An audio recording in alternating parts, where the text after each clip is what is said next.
Okay, ప్రియమైన దేవుని వర్లారా, ఈరోజు దేవుని కార్యక్రమానికి కూడి వచ్చినటువంటి సంఘ బిడ్డలైనటువంటి వారికి అందరికీ, సహోదరులకి సహోదరులందరికీ కూడా ప్రభు అయినటువంటి యేసుక్రీస్తు వారందరి పేరున అందరికీ కూడా నా యొక్క శుభములు వందనాలు తెలియపరచుకున్నాను. ప్రియులారా, కళ్ళు మూసుకున్నట్లయితే చిన్న ప్రార్థన చేసుకొని వాక్య భాగంలోనికి వెళ్దాం. ప్రేమ కలిగిన మా కన్న తండ్రి, మీ ఘనమైన శ్రేష్టమైన ఉన్నతమైన నామాన్ని బట్టి మా నిండు వందనాలు కృతజ్ఞతలు తండ్రి.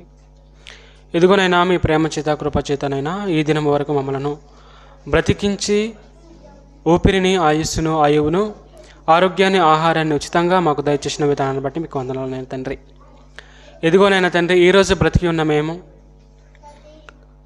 మా కొరకు మేము బ్రతికి ఉన్నామని కాక, కేవలం నీ చిత్త ప్రకారమే మాత్రం మేము బ్రతికి ఉన్నామని గుర్తెరిగి, నీ కొరకైన ఆలోచనలు మేము కలిగి ఉండి, నీ కొరకు బ్రతికే ఆలోచనలు మాకు దయచేయండి. ఇదిగోనైనా తండ్రి, నీ గురించిన మాటలను ఇప్పుడు చెప్పుకొని చుండకనైనా తండ్రి, మంచి జ్ఞానమును, వివేకమును మాకు ప్రసాదించండి. మా మనోనేత్రములు తెరవండి నైనా. ఇదిగో తండ్రి, వాక్యాన్ని విననై ఉన్న నీ యొక్క కుమారులకు, కుమార్తెలకు మంచి గ్రహించే హృదయాన్ని, సాత్వికము గల మనసును వారికి ప్రసాదించండి తండ్రి. అలాగే తండ్రి, వాక్యాన్ని చెప్పై ఉన్న నాకు తగిన సమయోచితమైన జ్ఞానాన్ని ప్రసాదిస్తారని కోరుచు, ఈ చిన్ని ప్రార్థన మీ ప్రియకుమైనటువంటి యేసుక్రీస్తు వారి అతి శ్రేష్ఠ నామమున ఈ చిన్ని ప్రార్థన అడిగి బ్రతిమలాడుకుంటున్నాము తండ్రి, ఆమెన్. ఓకే, ప్రియమైన దేవుని వర్లారా, నేడు ఈరోజు మనం ఈ విధంగా దేవుని యొక్క మందిరంలో కూర్చొని ఉన్నామంటే కారణం ఎవరంటే మన అన్నయ్య అయినటువంటి యేసుక్రీస్తు వారండి.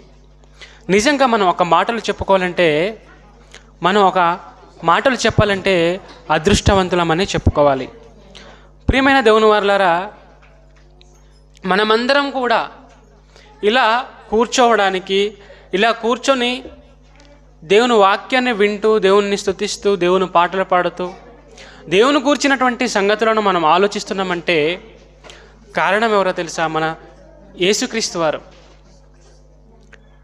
ఆయన ఈ భూమి మీదకు దిగొచ్చాడు కాబట్టే మనం ఈరోజు ఆయన గురించి మనం మాట్లాడుకుంటున్నాం.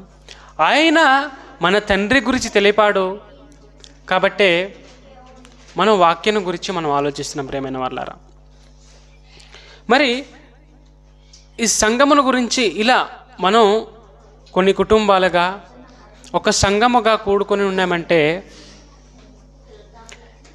ఇలా సంఘంలోనికి రావడానికి గల కారణం ఎవరనేసి మనం ఆలోచించినట్లయితే యేసుక్రీస్తు వారండి. మనం యేసుక్రీస్తు వారికి ఎంత కృతజ్ఞులమంటే, మనం ఎంత కృతజ్ఞత చెప్పుకున్నా తక్కువే అనేసి చెప్పక తప్పదు. ప్రేమైన వాళ్ళారా, ప్రేమైన దేవుని వాళ్ళారా, మనం బైబిల్ నుంచి కొన్ని మాటలను చూసుకుంటూ ముందుకు వెళ్దాం. ప్రియమైన వాళ్ళారా, ఒక అర్ధ గంటలో ముగిస్తాను కాబట్టి మీరు అందరూ కూడా మీ మనసులను వాక్యం వైపు పెట్టి జాగ్రత్తగా వింటూ మరి ఆలోచిస్తారని ప్రేమతో కోరుచున్నాను. కాబట్టి వాక్యంలోనికి వెళ్దాం. ప్రియమైన వాళ్ళారా, అపోస్తుల కార్యములు 20వ అధ్యాయము 28వ వచనం మనం ఒకసారి చదువుదాం. ప్రియులారా, అందరూ నిశ్శబ్దముగా ఉండాలి. అపోస్తుల కార్యములు 20వ అధ్యాయము 28వ వచనం ఒకసారి చదువుదాం. ప్రియులారా,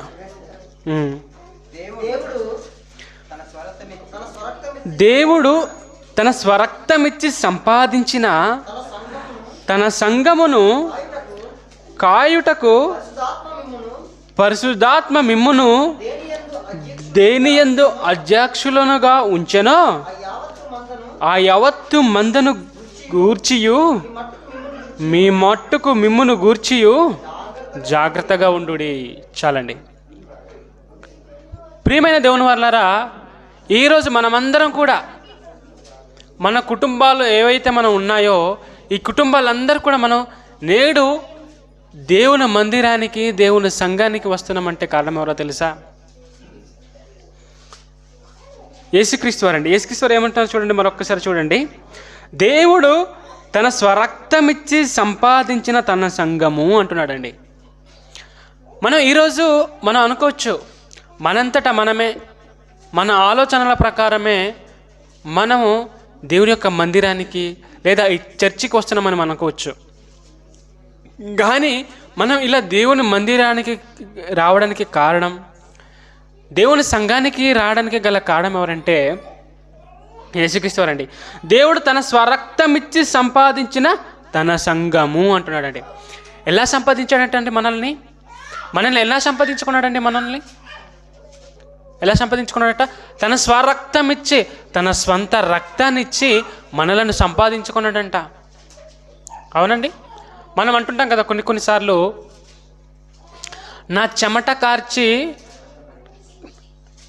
నేను సంపాదించాను అంటాం. మన ఆస్తిని గురించి కానీ, లేకపోతే ఒక ధనాన్ని గురించి కానీ, ఇంకా దేని గురించి అయినా మనం ఒక సందర్భంలో మనం మాట్లాడుతున్నప్పుడు నా చెమట కార్చి, నా రక్తాన్ని కరిగించి సంపాదించాలంటుంటాం. మనం కేవలం మన చెమటను కార్చి మనం సంపాదించవచ్చు ఏదైనా, కానీ మనలను ఎలా తీసుకున్నాడో తెలుసా? మనల్ని దేవుడు ఎలా సంపాదించుకున్నాడో తెలుసా? మనము ఇలా దేవుని సంఘానికి రావడానికి దేవుడు తండ్రి అయినటువంటి దేవుడు పంపించినటువంటి యేసుక్రీస్తు వారు ఎంత కష్టపడ్డారో తెలుసా? ఏమంటున్నాడంటే, దేవుడు తన స్వరక్తం ఇచ్చి సంపాదించిన తన సంఘము అంటున్నాడండి. తన సొంత రక్తాన్ని ఇచ్చాడండి. సిలువలో తన రక్తాన్ని కార్చి, ఎంతో కొరడా దెబ్బలతో, ఎన్నో కష్టాలతో, కన్నీళ్లతో, రోదనలతో, వేదనలతో తన ప్రాణాన్ని అర్పించి మనలను సంపాదించుకున్నాడండి.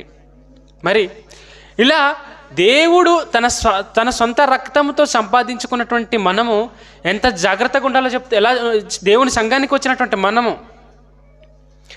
క్రీస్తు సంఘానికి వచ్చినటువంటి మనము ఎంత జాగ్రత్తగా ఉండాలో కిందన చెప్తున్నాడు చూడండి. దేవుడు తన స్వరక్తం ఇచ్చి సంపాదించిన తన సంఘమును కాయుటకు పరిశుద్ధాత్మ మిమ్మును దేని యందు అధ్యక్షులుగా ఉంచెనో ఆ యావత్తు మందను గూర్చియు మీ మట్టుకు మిమ్మును గూర్చియు జాగ్రత్తగా ఉండుడి. ప్రియమైన వారలారా, మనం దేవునికి సంఘానికి వచ్చాము, యేసుక్రీస్తు వారి సంఘానికి వచ్చాము, చర్చికి వస్తున్నామంటే మనం ఆసామాసిగా ఉంటే సరిపోదండి. మన ఆసామాసిగా ఉండకూడదు. ఎలా ఉండాలంటే చాలా జాగ్రత్తగా ఉండాలి. ఎలా ఉండాలంటున్నాడు చూడండి. పరిశుద్ధాత్మ మిమ్మును దేని యందు అధ్యక్షులుగా ఉంచెనో ఆ యావత్తు మందను గూర్చియు. అంటే మంద అంటే ఎవరు? మంద అంటే మనమేనండి.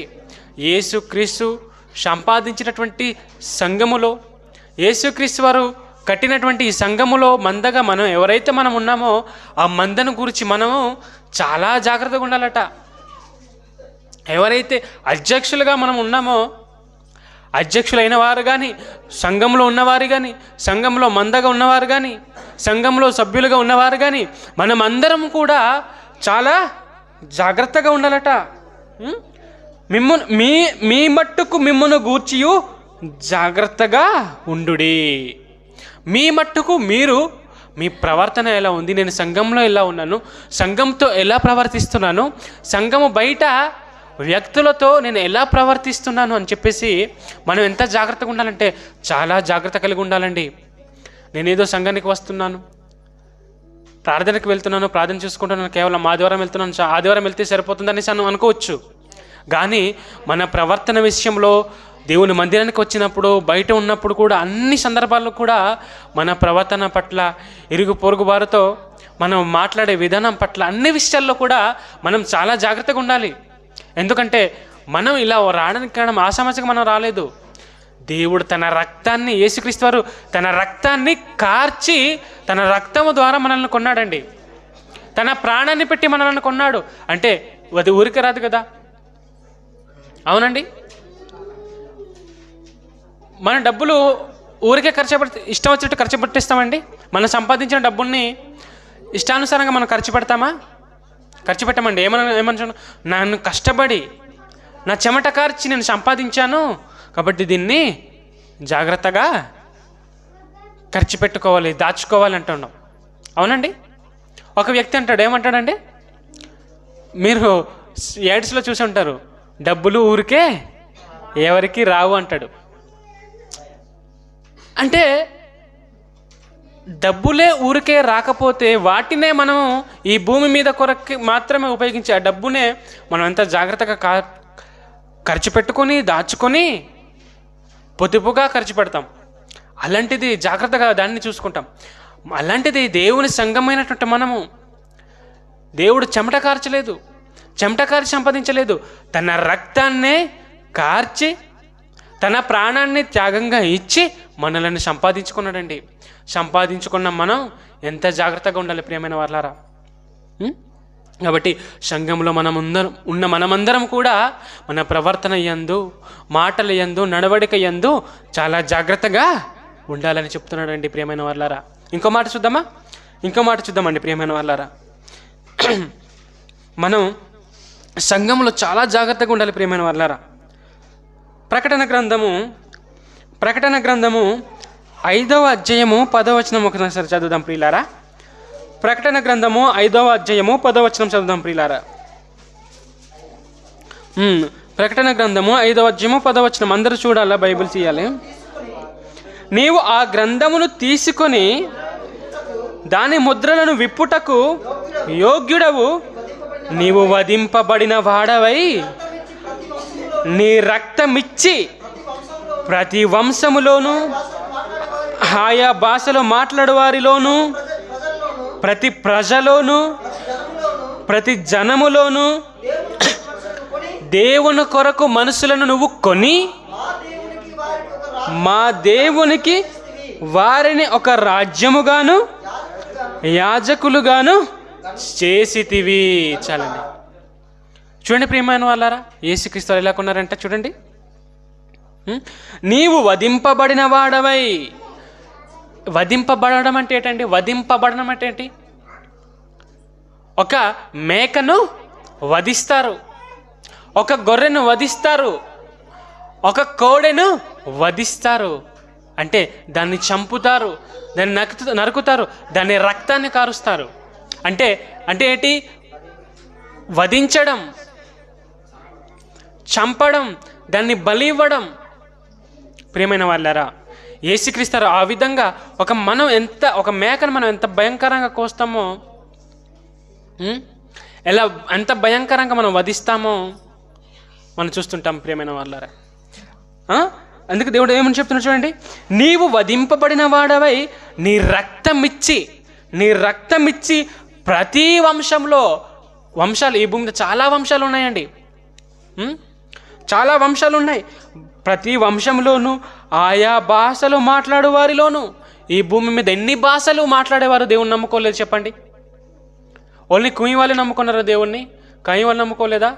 కుయి వాళ్ళు, కయి వాళ్ళు, ఒడి వాళ్ళు, హిందీ వాళ్ళు, తమిళ వాళ్ళు, తెలుగు వాళ్ళు, కన్నడ వాళ్ళు, అన్ని భాషల వాళ్ళు యేసుక్రీస్తుని నమ్ముకున్నారండి.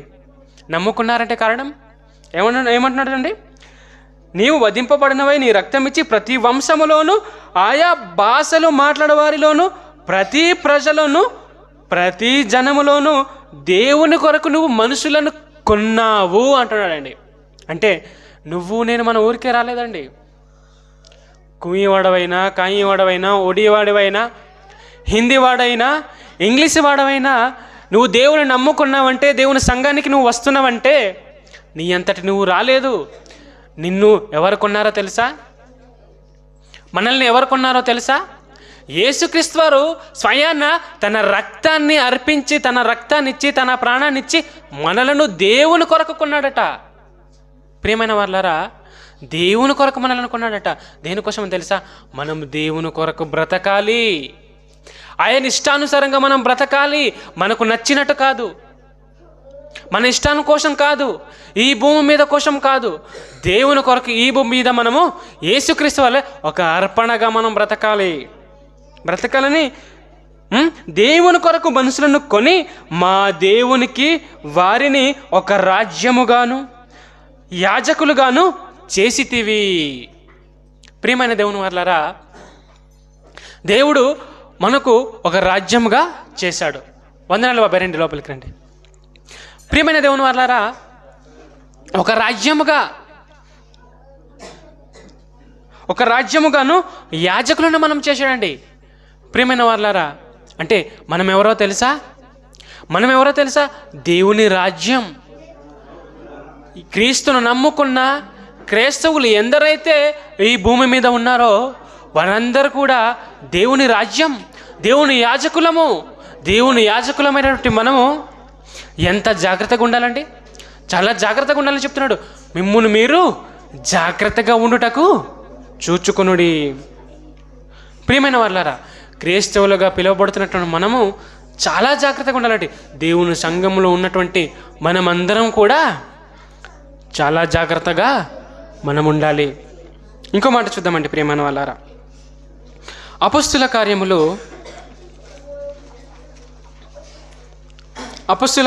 11వ అధ్యాయము 26వ వచనం చదువుదాం ప్రియమైన వాళ్ళారా. 26.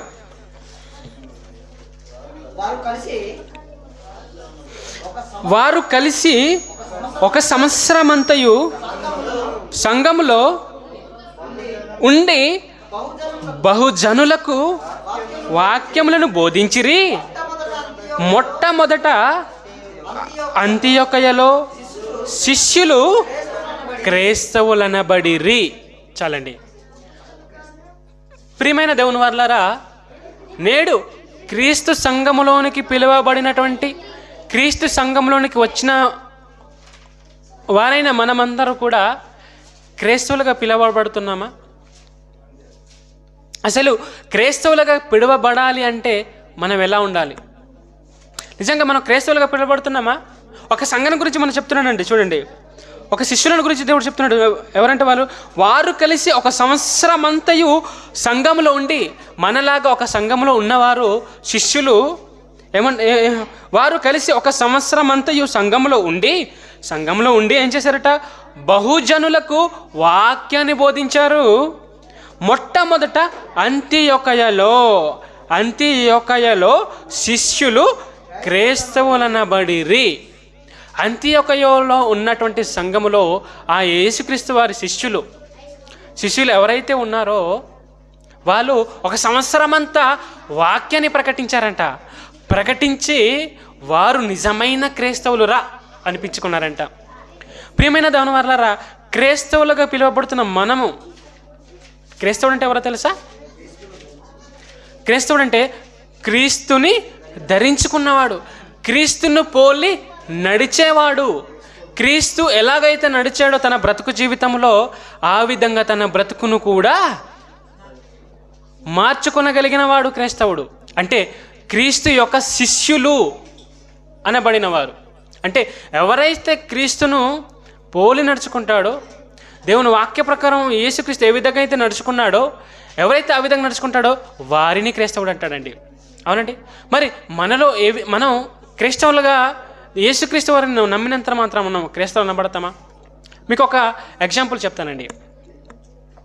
ఒక హాస్పిటల్లో ఒక వైద్యుడు, ఒక డాక్టరు, ఆ డాక్టరు పోలీసు డ్రెస్ వేసుకొని ఆపరేషన్ చేస్తే ఎవరైనా ఆపరేషన్ చేసుకుంటారా? చెప్పండి ప్రియమైన వాళ్ళారా, ఎవరైనా ఆపరేషన్ చేసుకుంటారా?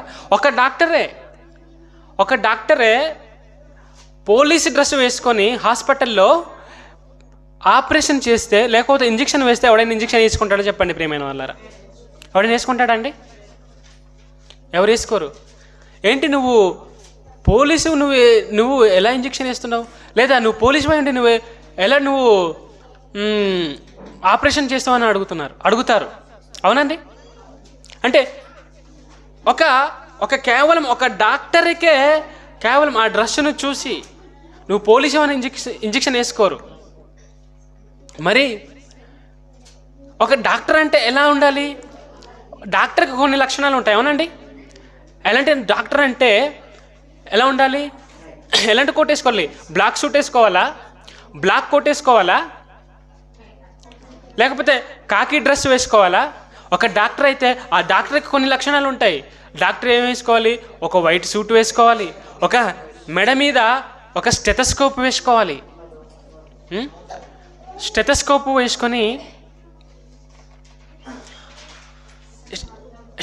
వేసుకుంటేనే అతని డాక్టర్ని అంటారు. అది అతని లక్షణాలు. ప్రియమైన దేవుని వారలారా, అంటే చూడండి, అంటే ఒక డాక్టర్ విషయంలోనే మనం అంత జాగ్రత్తగా పడితే, అతని లక్షణాలను చూస్తే అంత జాగ్రత్త పడితే, మరి క్రైస్తవుడికి ఎలాంటి లక్షణాలు ఉండాలి? క్రైస్తవుడికి ఎలాంటి లక్షణాలు ఉండాలి ఒకసారి చూడండి. చాలా జాగ్రత్తగా ఉండాలండి. క్రైస్తవుడు కూడా ఎలా ఉండాలంటే, వారు కలిసి 1 సంవత్సరం అంతయు సంఘములో ఉండి బహుజనులకు వాక్యమును బోధించిరి. మొట్టమొదట అంతియొక్కయలో శిష్యులు క్రైస్తవులనబడిరి. చాలండి. మరి ప్రకటన అందిస్తారేమో సహోదరులు, 1-2 నిమిషాలు వచ్చి ప్రకటన చేయండి. అవతల ఊరికి వెళ్తారు కదా, రండి. ఓకే ప్రియులారా, మరి వాక్య భాగంలోనికి వెళ్దాం. అంటే మొట్టమొదటగా అంతియోక్యలో శిష్యులు క్రైస్తవులు అనబడ్డారట. అంటే ఎందుకు క్రైస్తవులుగా పిలువబడ్డారు అంటే, వారు క్రీస్తును పోలి నడుచుకున్నారు.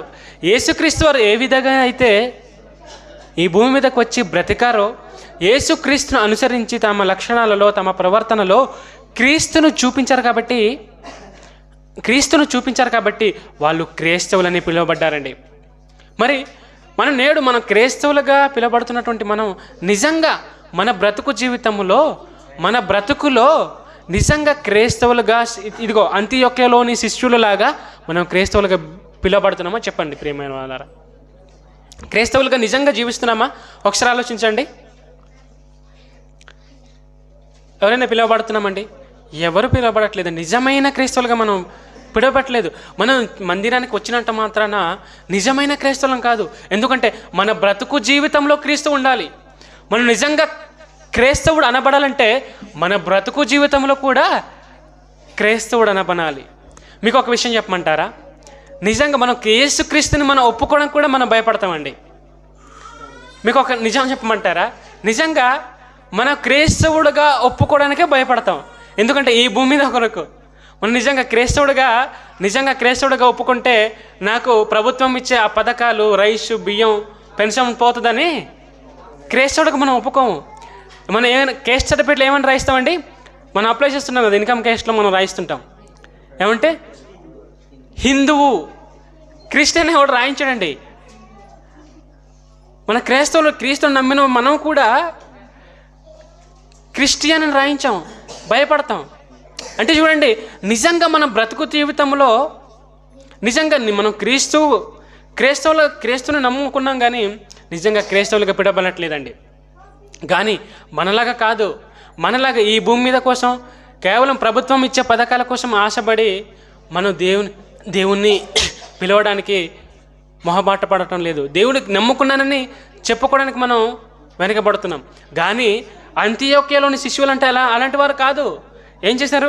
వారు కలిసి 1 సంవత్సరం అంతయు సంఘములో ఉండి బహుజనులకు వాక్యాన్ని బోధించిరి. మొట్టమొదట ఫస్ట్ టైం వాళ్ళు అంతియోక్యలో శిష్యులు క్రైస్తవులుగా పిలువబడ్డారట. వీర్రా నిజమైన క్రైస్తవులు అనిపించుకున్నారట. మరి మనం ఎప్పుడంటే పిలిపించుకుంటాం? వీరురా నిజమైన క్రైస్తవులు, వీరిలా బ్రతకాలి అని ఎప్పుడు పిలిపించుకుంటామండి ప్రియమైన వాళ్ళారా? ఆ విధంగా బ్రతకాలి. మన బ్రతికి జీవితంలో నిజంగా మనం క్రీస్తుని అవలంబించుకున్న వారమైతే, క్రీస్తుని పోలిన వారమైతే మనం ఆ విధంగా మనం ఛాలెంజింగ్గా మనం బ్రతకాలండి. యథార్థంగా జీవించాలి ప్రియమైన వాళ్ళారా. ఇంకో మాట చూద్దాం ప్రియమైన వాళ్ళారా. అయితే క్రీస్తు సంఘమును నడిపిస్తున్నటువంటి మనం ఏ విధంగా ఉండాలి ఒకసారి చూద్దాం. మొదటి పేతురు 5వ అధ్యాయము ముగిస్తాను, సమయమైంది. ఈ మాట చూసుకొని ముగించుకుందాం ప్రియమైన వాళ్ళారా. మొదటి పేతురు 5వ అధ్యాయము 2వ వచనం చదువుదాం ప్రియులారా. బలిమి చేత కాక దేవుని చిత్త ప్రకారము ఇష్టపూర్వముఖముగాను దుర్లాభాపేక్షతో కాక సిద్ధ మనసుతోను మీ మధ్యనున్న దేవుని మందను పై విచారణ చేయుచు దానిని కాయుడి. మీకు అప్పగింపబడిన వారిపైన ప్రభువులైనట్టు నుండక మందకు మాదిరిగా ఉండుడి. చాలండి ప్రియమైన వారలారా, ఒకసారి ఆలోచించండి.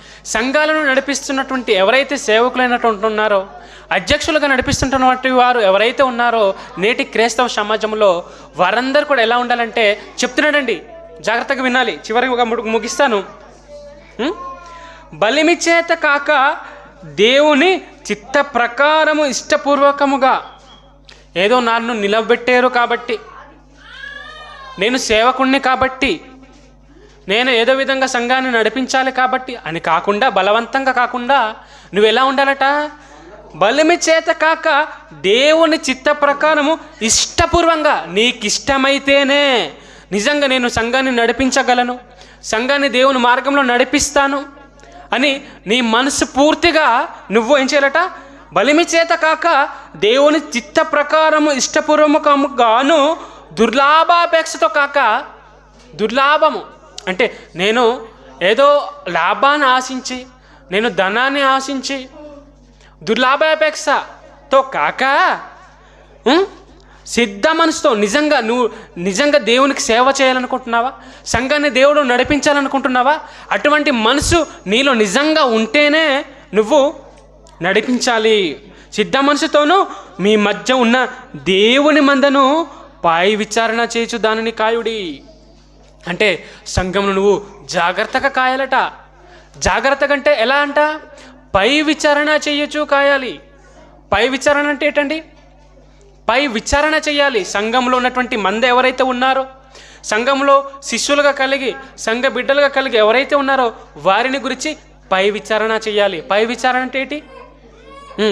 పలానా వ్యక్తి, నువ్వు పోయిన వారం ఎందుకు చర్చకు రాలేదు? ఎక్కడికి వెళ్ళావు? దేవుని మందిరానికి ఎందుకు దూరం అయిపోయావు అని పై విచారణ చేయాలి. ఇంకో సహోదరునిమని నీకు ఆరోగ్యం బాగలేదన్నావు, ఇప్పుడు ఎలా ఉంది? నీ భక్తి జీవితం ఎలా ఉంది? ఒక యవనస్తుడు అయితే నువ్వు ప్రతిరోజు వాక్యం చదువుతున్నావా? వాక్యాన్ని నేర్చుకుంటున్నావా? ప్రార్థన చేస్తున్నావా? పాటలు పాడుతున్నావా? అంటూ సంఘంలో ఉన్నటువంటి ప్రతి ఒక్కరిని గురించి నువ్వు పై విచారణ చేయాలి, అడగాలి. నీ సంఘంలో ఉన్నటువంటి పరిస్థితులు ఎలా ఉన్నాయి? పోయిన వారం రాకపోవడానికి వెళ్ళిన కారణం ఏంటి? ఏమైనా అవసరం ఉందా? అనారోగ్యంతో ఉన్నారా అని సంఘాన్ని నడిపిస్తున్నటువంటి సేవకుడు సంఘ బిడ్డలను గురించి పై విచారణ చెయ్యొచ్చు దానిని కాయుడి. మీకు అప్పగింపబడిన వారిపై ప్రభువులై ఉండక మందకు మాదిరిగా ఉండాలట. అంటే నీకు అప్పచెప్పినటువంటి ఈ సంఘంలో ఉన్నారే సంఘ బిడ్డలు, ఆ సంఘ బిడ్డల పైన నువ్వు రాజుని, నేను అధికారిని అన్నట్టు నువ్వు ఉండకుండా, నేను చెప్పిందే నువ్వు వినాలి అన్నట్టు ఉండకుండా ఎలా ఉండాలట? మందకు మాదిరులుగా ఉండాలి. నిన్ను చూసి నీ సంఘములో ఉన్నటువంటి సంఘస్థులు తన ప్రవర్తనను మార్చుకోవాలి. అంటే ప్రవర్తన ఒక సేవకుని చూసి, ఒక సంఘంలో నడిపిస్తున్నటువంటి ఒక అధ్యక్షుడిని చూసి సంఘంలో ఉన్నటువంటి సంఘ సభ్యులు తమ బ్రతుకును మార్చుకోగలగాలంట. అంటే సంఘ అధ్యక్షుడు, సంఘాన్ని నడిపిస్తున్నటువంటి సేవకుడు ఎంత జాగ్రత్తగా తన ప్రవర్తనను చూసుకోవాలో ఒకసారి ఆలోచించండి ప్రియమైన వాళ్ళారా. అంటే సంఘాన్ని నడిపిస్తున్నటువంటి సేవకుడు క్రీస్తును చూసి నేర్చుకోవాలి, క్రీస్తులాగా నడుచుకోవాలి, క్రీస్తును పోలి నడుచుకోవాలి. అదేవిధంగా సంఘంలో ఉన్నటువంటి సంఘ సభ్యులు సేవకుని చూడాలి. సేవకుని మాత్రమే కాదు, యేసుక్రీస్తు వారిని చూడాలి. యేసుక్రీస్తు వారినే కాదు, సేవకుడినే కాదు, సేవకుడు చెప్తున్నటువంటిది నిజమైనదా కాదా అని వాక్యాన్ని కూడా చూడాలి ప్రియమైన వాళ్ళారా. కొంతమంది సేవకుడిని మాత్రమే చూసి తప్పుదారి పడుతున్నటువంటి సంఘ బిడ్డలు అనేక మంది ఉన్నారు. కాబట్టి సేవకుడు చెప్తున్నటువంటి మాటలు నిజంగా బైబిల్లో ఉన్న మాటలు చెప్తున్నారా కాదా అని చెప్పేసి మనం జాగ్రత్తగా చూసుకోవాలి. ప్రియమైన దేవుని వారలారా, నిజంగా క్రైస్తవ సంఘంలో పిడవబడినటువంటి మనం, క్రీస్తులో ఉన్నటువంటి మనము చాలా అదృష్టవంతులమండి. కాబట్టి అంటే ఈ అదృష్టాన్ని మనం చాలా జాగ్రత్తగా కాపాడుకోవాలి. యేసుక్రీస్తు వారు తన రక్తాన్ని ఇచ్చి మనల్ని సంపాదించుకున్న మనమందరం కూడా చాలా జాగ్రత్తగా ఉండాలి. చివరకు ఒక మాట చూద్దామండి. మత్తయి సువార్త సంఘం ఎలా ఉండాలో ఒక మాట చూసి ముగించుకుందాం. సంఘం ఎలా ఉండాలంట? మత్తయి సువార్త 6వ అధ్యాయము 19వ వచనం చివరగా. సంఘం ఎలా ఉండాలంటే చెప్తున్నాడు చూడండి. సంఘం ఎలా ఉండాలంటే, భూమి మీద మీ కొరకు ధనమును కూర్చుకొనవద్దు, ఇక్కడ చిమ్మెటయు తుప్పును తినివేయును, దొంగలు కన్నము వేసి దొంగిలెదరు. పరలోకమందు మీ కొరకు ధనము కూర్చుకొనడి, అచ్చట చిమ్మెట అయినను తుప్పైనను దానిని తినివేయదు, దొంగలు కన్నము వేసి దొంగిల్లరు. చాలండి. అంటే భూమి మీద మీ కొరకు ధనము కూర్చుకొనవద్దు అంటున్నాడంటే ఎవరి కోసం అంటున్నాడంటే, భూమి మీద మీ కొరకు ధనము కూర్చుకోవద్దు అన్నాడు. అంటే మన కొరకు మన ధనాన్ని కూర్చుకోకూడదండి. ఈ భూమి మీద మన కొరకు మనము ధనాన్ని కూర్చుకోకూడదంట.